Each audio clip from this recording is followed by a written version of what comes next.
What is up, everybody? Welcome back to another video. In today's video, we are back with another episode of Lions Latest, where we go through the latest Detroit Lions news. And this is like a classic Lions Latest video. We're taking a look at placements in terms of the Pup List, the NFI list heading into training camp, as well as a couple of clips from Okuda and Aiden Hutchinson through workouts. And finally, we have an announcement to make with a hiring to the Lions coaching staff. So let's get it started. Fired up. It's made a great decision. Great teammates, coaches, and other people who want to be Super Bowl champions. And we are. We're going to do it this year. And we're going places because we want to go places. Touchdown, Detroit Lions!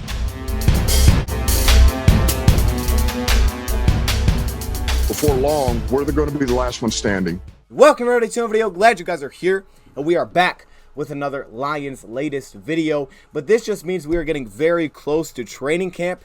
I mean, I know I told you guys last time that we're right around the corner, but no, now we're like halfway around the corner. If this is the corner, we were here, like almost like right around. We're about to be right around the corner. Now we're halfway, so we're already walking that corner. As July 30th, it kicks off for season ticket members, which means that we are less than a week away. And then for the public, it's August 1st. Yeah, we're right there. August 12th, first preseason game. So there we are. There we go. We're right there. We're about to get this thing kicked off, man. I really can't believe how close we are. Monday, we're going to start throwing out the videos and putting out the videos of taking a look at each positional group heading into training camp. Monday, you will get a running back positional video, and we'll go through the other positions as well. We already have our cornerback video, but trust me, the other videos will not be that long. At least that's the plan. The running back video is not that long because there will be less breakdown in terms of film. It's going to be more statistical, more contract, because of the fact that, man, we just running out of time, man. I can't go through every single player's film in each positional group from last season and the year before. I can't do it. I just don't have time. Okay, we're just running out of time, but that's okay. That should be exciting because it just tells you how close we are to getting the season underway for the 2022 Detroit Lions. I want to say 2023, but that's just Madden. You know, it's all weird. Anyways, point is, let's dive into this thing. We're going to start off with some of these placement updates in terms of the Pup List and the NFI list. So let's start off with the Pup List first for the Detroit Lions. Then we'll get into the NFI list, as I know these three-letter abbreviations can be extremely confusing because there's a lot of them. Then you're trying to figure out, well, how long does this last? How soon can they get off this list? There's just a lot going on. The rules are always changing. So I'm going to try to make this as simple as possible with the information that I have. And trust me, every single year I'm always having to refresh myself and like, okay, wait, what does this mean again? Because it's kind of confusing. There's a lot of different spots you can be placed on and why certain players are placed on certain spots. We're going to try to simplify that in today's video. Okay, so let's start off with the active Pup List. The Lions have placed 3 players on the active Pup List heading into training camp. Those 3 players include Jerry Jacobs, the cornerback, who last season tore a knee ligament in week 14 against the Denver Broncos.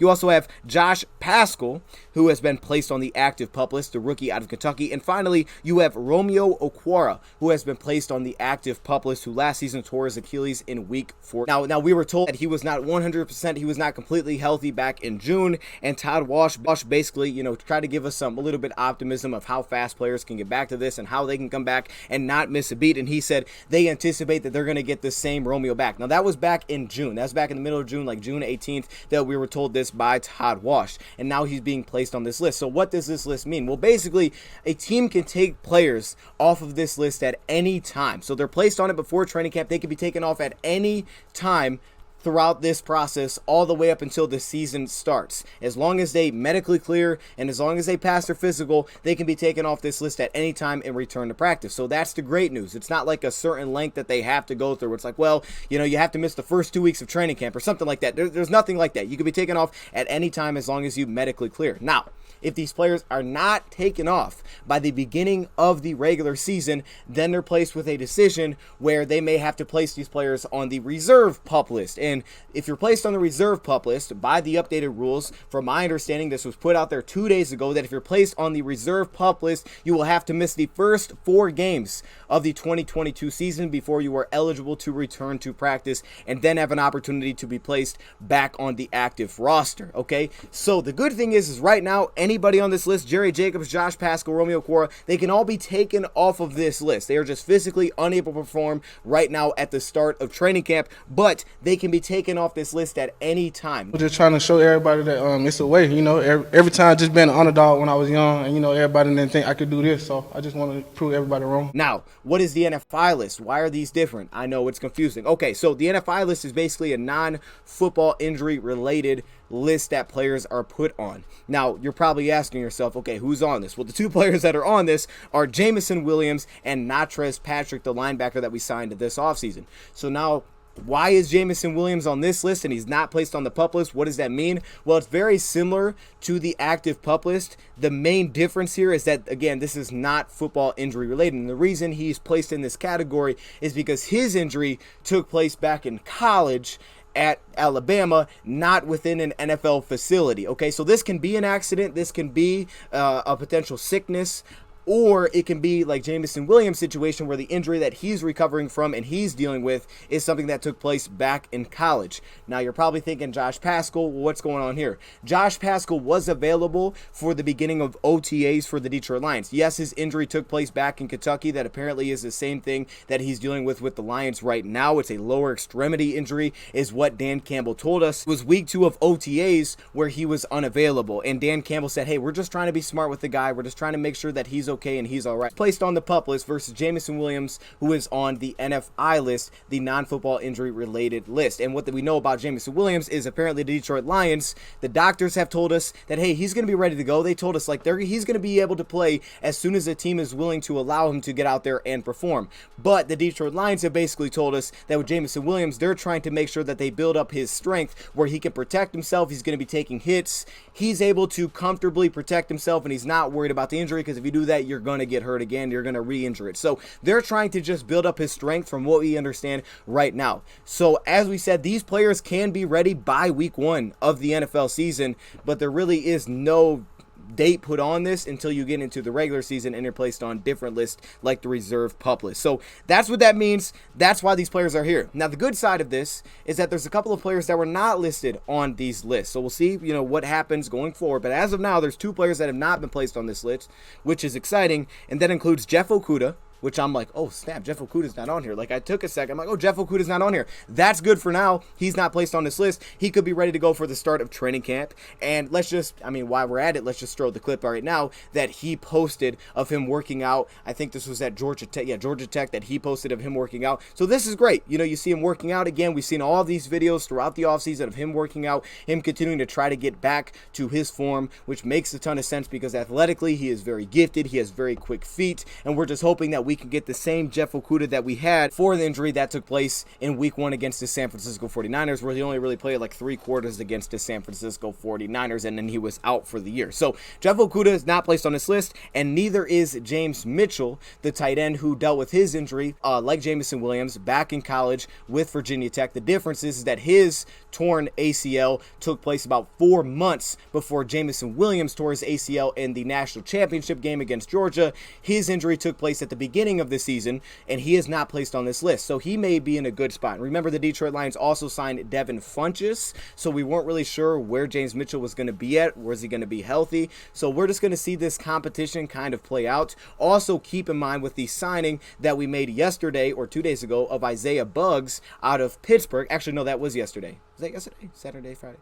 No, that was 2 days ago. Isaiah Buggs from the Pittsburgh Steelers, Josh Paschal being on this list, that could have something to do with it as well, just wanting to have more bodies out there. Now, the good thing about being placed on this list is that it does not count against a 53-man roster. So, for example, if we have a guy like, for example, let's say Josh Paschal comes into the year and he's placed on, the reserve Pup List, so he's going to miss the first 4 weeks, he's not going to count against a 53-man roster, which gives the Lions a roster spot. So it means that you may have to cut, a less person, because you're like, hey, look, he's now not counting against a 53, though he's still here, right? He's still here. He's not counting against 53, so it allows someone else to have a roster spot. But of course, when he comes back, then you have to make space. So all that goes into it. But the point is there's actually some optimistic news with this. The one I'm most curious to keep an eye on is probably Romeo Okwara, because of the fact that we just don't get a lot of updates. He doesn't post videos of him working out from what I've seen. So I'm very curious to see how that goes. Him saying that he wasn't completely at 100% back in June, to see where that is. Todd Walsh gave him some reason to be optimistic that he'll be back and he'll be the same guy.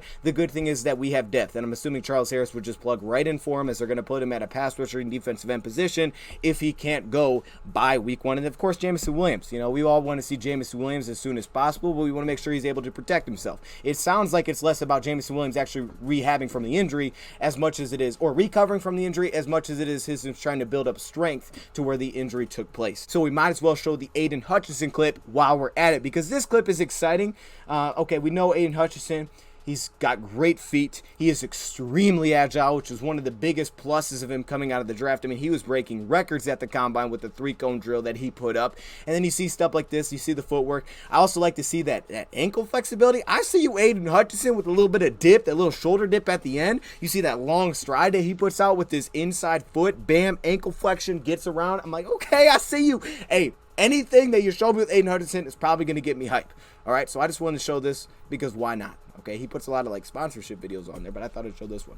Okay, let's take a look at the final news story that we have, and this is with the Detroit Lions hiring JT Barrett as an offensive assistant. Now, this went down yesterday. I did not report it yesterday. We instead had our other Madden ratings video go out. That's fine. I'm going to report it today. JT Barrett has been hired as an offensive assistant to the Detroit Lions. Now, I was really digging deep. You guys know me. I'm always looking for connections and trying to figure out, well, what's this connection? Is there some, connection here that we're not really seeing? And I couldn't really find anything. The one guy that really I thought there would be could be a connection with is John Morton, but I guess I didn't remember it clearly. John Morton, who did spend time with the New Orleans Saints, was hired this offseason as a senior offensive assistant, which, by the way, I definitely think you should go check that video out if you have not. I did it way back in the offseason. I broke down what John Morton brings to the table, and if you don't know who this guy is, if you don't know who I'm talking about right now, it's definitely worth checking that video out, because John Morton was really darn good, and he was kind of like scapegoated when he was fired by the New York Jets as an offensive coordinator. But this guy's been around the block. I mean, he's been in a lot of different places, but he was with the New Orleans Saints going back to 2006 as an offensive assistant. So if you're like, hey, this doesn't really mean anything for JT Barrett, it can mean something. And one thing we know about Dan Campbell is that he looks, it seems, when he hires guys or when he gives guys opportunities, he's looking for the next level for them, the next step. And that's what the best organizations have, is that they have guys continually working up, whether that's, starting off as an intern or as an offensive assistant in this smaller role, and they work up and they become maybe your offensive coordinator someday, and your previous offense coordinator gets a job as an NFL head coach. That's how the good organizations are run. They're not just cycling through guys. Instead, they have guys developed within that coaching tree. That's the hope, right? That Deuce Staley someday becomes an NFL head coach, and we have a guy that just plugs into this position. But Deuce Staley, Dan Campbell wanted to give him an opportunity to work closely with him, to understand, kind of the day-to-day assignments that he has as an NFL coach. He allowed him to be the head coach at the Senior Bowl, and of course, they did that differently this year where Ben Johnson was the OC, so now he is our offensive coordinator. Aubrey Pleasant worked in as the defensive coordinator. He probably someday will be a defense coordinator because he does an extremely good job with the secondary. We know that's something that Dan Campbell really likes to do, and there wasn't a ton of connections I was able to find aside from two very big ones, which is, of course, Aaron Glenn, who was with the New Orleans Saints from 2016 to 2020, and Dan Campbell, who was there in that same time span that JT Barrett was there for a little bit with the New Orleans Saints, as he was originally signed as an undrafted free agent by the New Orleans Saints coming out of the draft. He went undrafted. He was brought in for a rookie minicamp tryout. At the same time, there was also multiple other teams that were interested in bringing him in for a rookie minicamp tryout. So the New Orleans Saints said, hey, let's sign this guy as UDFA. That's always a 3-year deal. Now, he wasn't there for 3 seasons, but he was signed. Of course, was the former Ohio State quarterback from 2014 to 2017. He was basically a 4-year starter for Ohio State, even though there was definitely a quarterback battle at one point there as Cardale Jones. Remember, they won the national championship in 2014, his first year as a starting quarterback, but because of an injury, Cardale Jones took over, and he won the national championship against Oregon, so that kind of led into a quarterback battle that kind of continued into 2015, and he handled it like a champ. I mean, this is the only, as I know as of right now, this is the only 3-time captain in Ohio State football history. Now, of course, playing as many games as he did, he broke 39 collegiate records at Ohio State at the time. The guy played in 44. He started 44 games for Ohio State. He won 38 of those games. So he was around for a while. He played in a lot of games. He broke a ton of records, and he handled it really well to go through that kind of quarterback battle where, you know, they're like, okay, maybe we should start Jones at this point. And then all of a sudden he ended up eventually coming back and becoming the starter in 2016 and 2017, which was probably his best statistical season. The leadership was never a concern. Of course, the records and all the statistics, the longevity that he put up was never a concern with JT Barrett, how he could handle a locker room, all of those kind of things. However, there was concerns within his game in terms of ball placement, accuracy, decision making, footwork, which was an area that he felt like he'd need a lot of work coming out, which I'm sure the Saints probably helped him with because originally that's where he started, because he didn't play a lot of under center with Ohio State. They played in a spread offense for the most part. He worked with 4 different offensive coordinators in his time. Tom Herman, who was the head coach for Texas and now works with the Chicago Bears as an offensive analyst, as well as former Michigan offensive line coach, now at Florida Atlantic University. I'm going to mess up his name. Warner, I think that's how you pronounce his last name. He was there for a couple seasons. And then finally, you also have Wilson, who is still the OC for Ohio State with Ryan Day. Yeah, it was kind of funny seeing all these JT with short comments as soon as I opened up the Instagram post. Was not expecting that, but I should have expected that. However, he is a Lion now. He's our guy now. So we embrace Mr. JT Barrett. Didn't really find any connections with those guys to the Detroit Lions either. Through that time, of course, Urban Meyer was the head coach for that 4-year span. That leads him to the NFL, where he's an undrafted free agent picked up by the New Orleans Saints in 2018. He was waived in August of 2019 by the New Orleans Saints. Then he went to the Seattle Seahawks in 2019. Very small stint. It was like 21 days. After that, he goes back to New Orleans Saints when Drew Brees went down with an injury. And when he was with New Orleans originally, he was kind of on and off the practice squad. That's kind of what his role was. But then Drew Brees got injured in 2019, so they decided to sign him back, and he ended the 2019 season. That leads to 2020, where he joined the Alphas in the Spring League in 2020. And that leads to 2022, where he signed with the CFL, the Canadian football team, the Edmonton Elks. But unfortunately, he missed the entire season there with an injury. He was placed on IR, so he didn't really play. And now he has been hired as a Detroit Lions offensive assistant. Now there was, another addition added to the Rooney Rule, which took place where each NFL team had to hire a minority or female offensive assistant for the 2022 season. And in doing this, the team didn't have to necessarily pay out of their pocket. Instead, there was a wide fund that was created for every team to hire a minority or a female offensive assistant. And the reason they implemented this was apparently because there's been a lot of offensive coaches that have been hired into the head coaching ranks, so they wanted to do this on the offensive side of the ball. So again, this is a 1-year contract, a league-wide fund that has been put into place to play these coaches that have been hired. There wasn't any major connections I could find, but I do understand from the standpoint of a leadership side of experience for sure, and a guy that does have connections with Dan Campbell, that did get a little bit of learning under Sean Payton and under Drew Brees to add to our offense. Apparently he will be working a little bit with the quarterbacks, but I would assume just kind of a little bit of an in for him into the coaching ranks. This is his first job as an NFL coach, so for him to get an opportunity to work alongside of Dan Campbell and Mark Brunell and just kind of get an opportunity to kind of see everything out, see what's going on. And anytime you can add a little bit as a quarterback perspective, whatever that may be, he can bring that to the table. He played, like I said, in a spread offense that did a lot of zone read, all of those kind of things. So there's probably little things here and there, especially out of the gun, that he can bring and experience-wise that he can add. But just for him, I think it's a very good opportunity that he's kind of getting here with the Detroit Lions. But again, go check out that John Morton video. I bring that up. I know it's random completely, but I think it's worth checking out. It kind of reminded me of that when I started to dive into John Morton, and I was like, man, he did a lot of good things where he's been in the past. And I think he's a big senior assistant addition for the Lions. How he can help Ben Johnson. Now, it was his first season as an offensive coordinator, as we had with, I can't think the dude's name right now for some reason. It is completely going over my head. You know, the guy that's helping out Brad Holmes. He was with the Browns. He was with the Chiefs. You guys know who I'm talking about. John Dorsey. John Dorsey. Maybe you can help him like that. But anyways, that is your Lions latest news update. Let me know your thoughts in the comments below. And yeah, I guess that's where we're at. We'll keep you guys updated. This week we start our previews as we go through training camp previews heading into training camp. And then we'll be updated all the time through training camp the best that I can. Thank you everyone for watching, and I'm out.